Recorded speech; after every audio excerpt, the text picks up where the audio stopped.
Hello dear friend, this is the third video from the series about body transformation, weight loss and self-image issues. If you haven't watched the previous two videos, I will put them under this one. I highly recommend you do this. And in this third video, we will talk about more psychological reasons which could be related to your issues with weight or being unable to lose weight. And as we have already discussed in the previous sessions, our main purpose is to find the real cause, not the consequences that maybe you can't lose weight or maybe that you have bad relationship with food or you're overeating. Those are always consequences of something. And our job is to find the reason, the cause which activates or which leads to those consequences, because in this way you can really transform something not only on the outside but also on the inside, and the change will be sustainable and it will be much more efficient. So we will start in this session with talking about abandonment issues. This is one of the major category of reasons why we may struggle with weight. And if you have had some kind of separation during childhood with a parent or loss of a parent, or it could be later in your life, a partner or someone dear to your heart, and you can't process this, you can't process the separation or the loss, one of the possible mechanisms to respond to this is by gaining weight or having weight issues. And here I will bring one metaphor that may sound very strange, but nevertheless, bear with me and try to really be open for those concepts. So one of the interesting perspectives is to explore our connection, specifically the connection of our brain to other living beings. And we all have this modern new time or life brain, which is helping us to figure many things out and so on. But we always have this primal or ancient brain, which again we share with other living beings, and it's related to our instincts and our survival. So by exploring some mechanisms that animals have, we can also understand some kind of subconscious patterns that we may have in our life. And one of the things that little animals do if they lose their mother, she goes away or she dies or whatever, they are on their own, they are separated or they feel abandoned by their mother, is of course they feel vulnerable and they need to become or to present a stronger image. And one of the things that little bears do, if you can see little bears without their mother, is they stand up on their feet and they bring their arms up and they are making, like, you know, some kind of movements. So I know it may sound very strange, but what's the idea here? The little bears are trying to look bigger, taller than they are, because hypothetically it's the way to push others away, because they don't have their mother, they don't have anyone to protect them, so they need to become bigger, they need to look bigger. And obviously we are not bears, we are not animals, but those instincts are still somewhere in our primal brain. And in similar situations, if we have felt abandoned, especially during childhood, or if we have literally lost a parent, subconsciously our brain is trying to make us look bigger so that we may feel safer. And guess what? One of the main ways to do that is by gaining weight. So you need to explore, have you felt abandoned? Because if you have literally been separated or abandoned, you will already know this. But even if it didn't happen literally, it could have happened on an emotional level. So maybe your parent worked a lot, they weren't there for you, or maybe they needed to pay attention to the other kids, or some other way in which you have felt abandoned, alone, separated. Again, it could be like in terms of objective facts, or sometimes it could just be an internal feeling. Doesn't matter, for your brain, it's the same. So working with separations and feeling abandoned or being abandoned, those are some really major reasons for problems with your weight. Another thing which could be related to the separations is if somebody has died. It could be during childhood, it could be later, it could be around the time when you have started gaining weight. But if you can't grieve this, and if you are not ready to let this person go from your life, metaphorically, you are trying to keep them within yourself. And again, the body responds the way it can. It may seem very strange, but that's what happens. Physically, the body is trying to become bigger, as if you are keeping this space for the person who is already gone.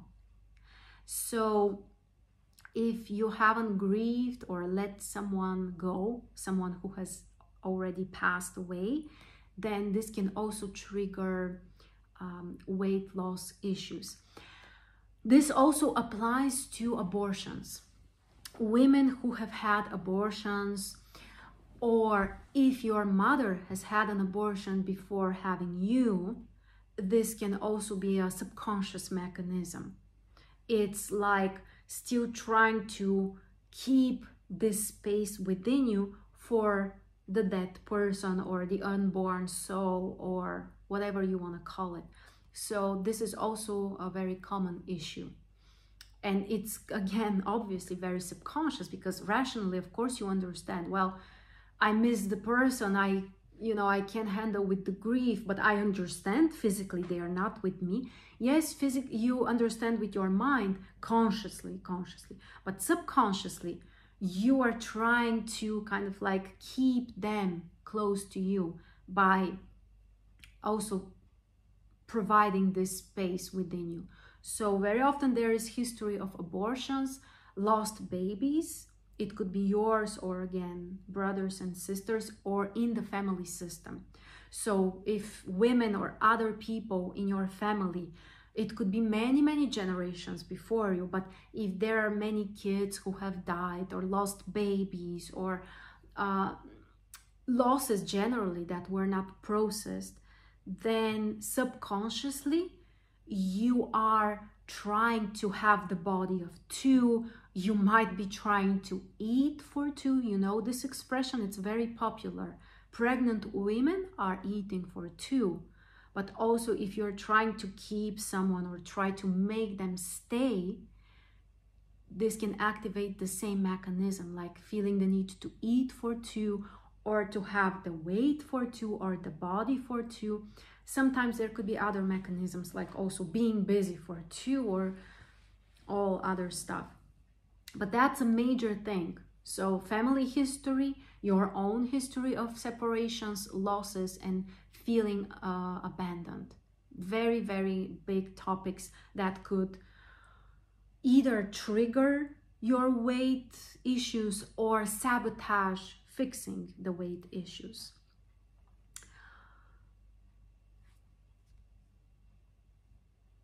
Another direction I want to explore is the feeling of lack. And it could be lack of many things. It could be emotional lack, that we are trying to compensate with food or with something else that we are consuming, and of course it never works, or if it works, it's very temporary, when your body is kind of like feeling full, but then again you feel the craving. So try to see what is the lack in your life, emotionally or in any other way and area, because this is also a major reason that could trigger overeating or other issues with your weight. And one also major common problem is the feeling that you don't have what you want, you have just the things that you don't want. This is very, very common, especially with bulimia or overeating or similar weight problems. And not knowing what you really want is also a major problem. And here, this could be again one of those that might sound a bit strange, but let me explain what I mean here. Maybe you have heard also this concept that sometimes we eat because we don't recognize that actually our body is thirsty. So literally, some people, or in some cases, we can't recognize what our body physically needs. It may need water, but we can't interpret those messages properly, so we think that we are hungry and we keep eating. This can be also something objective to consider and explore, and maybe you can just try to drink more water, see if that helps. But my point is also that similar mechanism happens on other levels too. It may not be just the water that we interpret as need for food, but it could be some kind of emotional need that we can't recognize. We don't allow ourselves to see, to admit, to explore, to allow ourselves to have, and we are trying to compensate that with food. In other words, you might need more excitement in your life. You may feel bored in your relationship, but you don't want to look into this. You don't want to admit, you don't want to address those issues. And it's easier for your body to interpret that as, well, I need more food, or I'm hungry. So it's not that you are hungry for some experiences or excitement or emotions. You don't want to look into that. It becomes easier to look at this as need for food or something similar. So the topic about lacks is also very common when it comes to weight problems. So explore, first of all, are you really allowing yourself to see what do you want, what do you need? First of all, to admit it, to say it out loud. And then, of course, to allow yourself to consume those things, to get those things, to experience them. Because if you are not, then your body will try to mask this as hunger or desire for food or some kind of unhealthy patterns. Sometimes it might be even other things like alcohol, cigarettes, other stuff as well. So again, honesty, the detective mode, the researcher mode, that you really want to figure things out, you want to see how they are, so that then you can change them.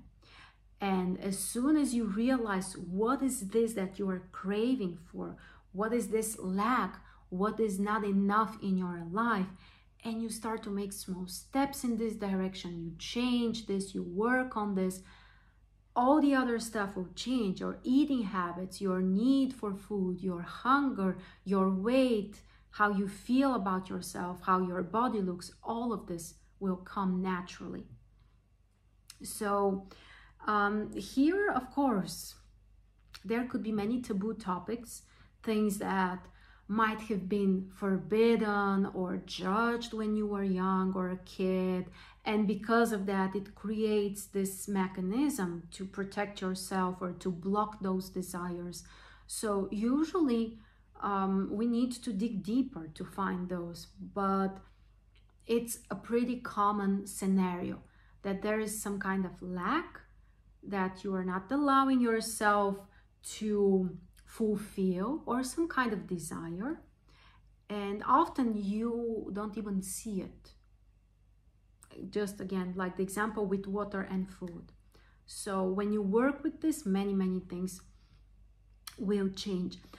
And also something that could be problematic, if we feel worried, scared from the future, if we feel uncertain about the future and it causes a lot of stress and anxiety, this can also be a strong trigger to gain weight or to keep it, to be unable to lose it and change it and so on. So think about basically what's your perception about the future? How do you feel about your own future? Is this causing you stress? Do you feel really uncertain? And obviously, to some extent, we are all uncertain. Like even me as an astrologer, I can understand some kind of general tendencies or processes, but of course, none of us is God. None of us knows literally what will happen. And there is some kind of uncertainty for all of us. That's normal. But the question is how you feel about this. If you just realize, okay, well, I really don't know. So there are many things that may change in the future, but you are overall fine. You feel that, okay, we'll just figure it out. That's one position. But if you feel like, oh my God, I'm so stressed, I really don't know what will happen, or, you know, or if you have some negative expectations about the future, then the only way your body can protect you is to try to keep more energy, to store more fat, so that you would be prepared for this possibly negative, uncertain future. Again, I'm reminding you why.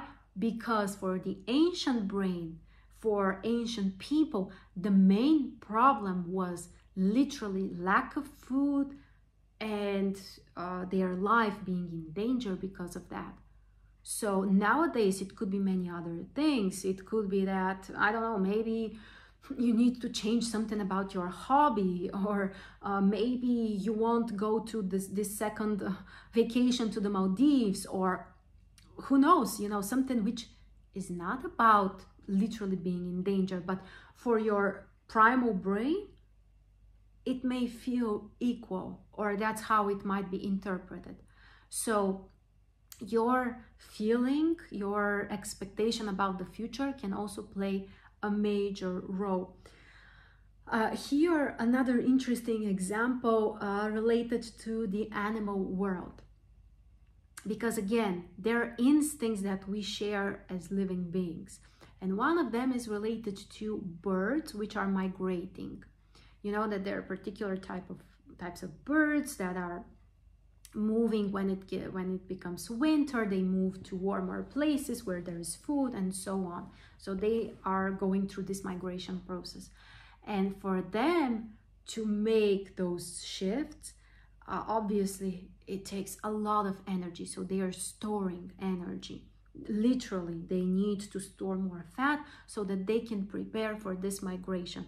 From this perspective, we as human beings, if we have moved to certain locations, or if our ancestors have had some very traumatic immigrations, this can also be a sign for the primal subconscious brain to store more energy. And you may even see that there are some people, not everyone, but there are some people who, after they move to a new country or a place which is really far away, they may really have issues with their weight. And sometimes, you know, it may sound like there are some objective reasons, or at least we try to find them, like, well, the food is different here, maybe that's why. But the reason is always different. It's always deeper. So if you move to a new place, immigration, and you feel uncertain, or it's stressful or traumatic, this can also trigger those mechanisms that are related to our primal brain. So we may need to work on this. It might be happening right now in your life. It might have happened in the past. In some cases, it may even come from, again, the family system and experiences of your ancestors, especially if they have been really traumatic, like they moved to a new place and they can't find a job there, or they don't have enough money to support their kids, or there is not enough food. So this feeling that to move to the new place, I need to prepare and kind of like bring a lot with myself in order to protect myself. How can the body do this? The only way is, again, by gaining weight or storing it, keeping it. So this can also be a direction to explore traumatic changes of the places where you live, immigration, or similar experience that your ancestors might have had. So this is the end of this part. So we discussed more possible issues, mostly related to feeling of abandonment, lack, losing something. And one more thing actually I want to add when it comes to the abandonment. One other thing is, see if in some way you have abandoned yourself. This could be sometimes the scariest of all. If you have abandoned something you loved, or a part of yourself, or a hobby, or a passion of yours, this can also trigger the same mechanisms. So don't forget to check on this level. Not only your feelings of being abandoned by someone else, or the fear of that, or whatever, but see if you have ever done this with yourself or the things that you love. And as you can guess, those are the things that need to be addressed. You need to connect to those, you need to heal those parts of yourself.